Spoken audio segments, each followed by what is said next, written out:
girilmiş çiftçileriz. Bizler hayatını zor koşullarda yaşayan, bu ülkenin çoğunluğunu oluşturan emekçileriz. TÜSİAD'dan hesabı emekçiler soracak. Biz emekçiler, hayatı var edenler, binaları, servetleri yönetenler. Bizler zor yaşarken TÜSİAD patronlarının kasası günler geçtikçe doluyor. Bizlerden kesilen vergileri satın aldıkları siyasetçiler sayesinde nasıl gasp edeceklerine, hangi doğayı nereye gasp edeceklerine bu binada karar veriyorlar. TÜSİAD patronları bu ülkenin üzerine çökmüş sömürücü asalak sınıftır.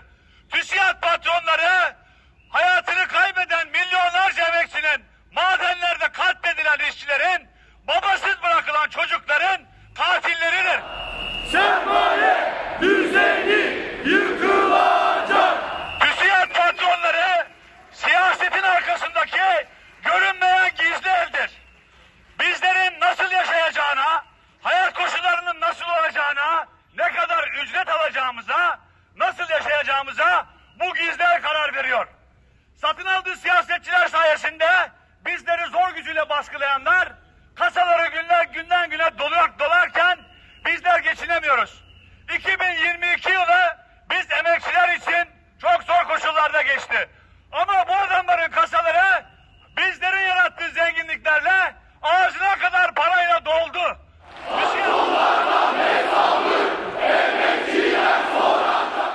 TÜSİAD patronları servetlerine servet katarken çöpten ekmek toplayan insanlar var bu ülkede. İstiyorlar ki insanlar ses çıkarmasın. İstiyorlar ki bizler yoksulluğu kabul edelim. İstiyorlar ki sesimizi çıkarmayalım, her söylediklerini kabul edelim. Yok öyle ama bizler bu ülkenin yurttaşıyız. Bizler onların milyonlarından daha üstünüz. Çünkü biz milyonlarız. Biz halkız. Bizler bu yaşam koşullarını hak etmiyoruz. İnsanca yaşayacağımız bir ülke mücadelesini 2023 yılında yükselteceğiz. TÜSİAD patronlarının işçilere, bu ülkenin yurttaşlarına karşı işlediği suçların cezasını, hesabını soracağız. 2023 yılı biz komünistler, devrimciler, emekçiler için mücadele yılı olacak.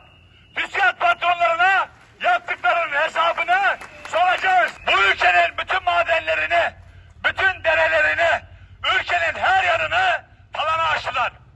Toprağını savunan köylüyü, sendikası için mücadele eden işçiyi baskıladılar. Ama bu baskı daha fazla devam edemez, etmeyecek. Bizler çok şey istemiyoruz.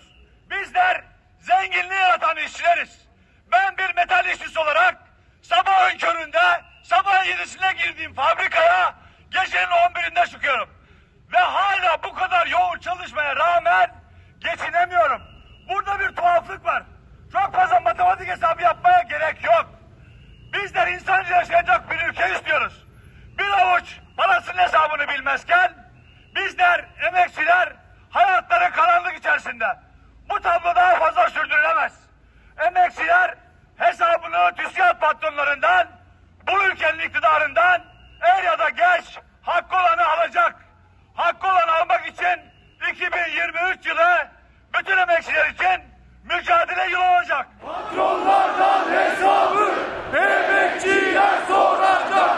Patronlardan hesabı emekçiler soracak. Bu kadar haksızlığın, bu kadar zulümün bizlere reva gördüğü bir ülkede vicdanı olan bu tabloyu kabul etmez. Vicdanı olan insanlar bu mücadeleyi yükseltmek için el ele kol kola mücadeleye katılır. Ama biliyoruz ki sermaye sınıfında, TÜSİAD'da onun destekçisi AKP iktidarına vicdan yok. Onların anladığı tek şey sermayeleri artmalı, kasaları dolmalı. İnsanlar açlıktan ölmüş, çocuklar maden kazalarında ölen babalarını kaybetmiş. Ne gam ne keder. Bunların hesabını TÜSİAD patronlarından er ya da geç soracağız. Onların yarattığı sömürü ülkesini yaşanılabilir bir ülke haline getirmek için bütün gücümüzle mücadele edeceğiz.